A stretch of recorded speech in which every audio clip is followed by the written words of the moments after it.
How to hide posts from someone on Instagram.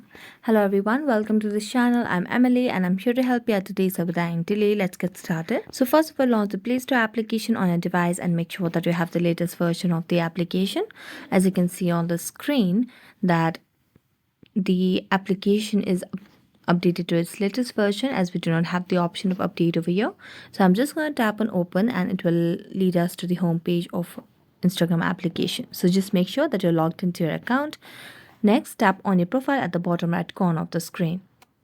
Now, in order to hide post over here, you just have to select on the particular post. Now I selected this particular post.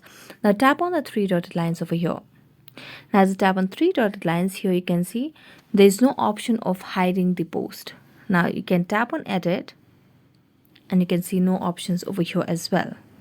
So we can just go back and then tap on the three dotted lines again, and here you can see there's no other option.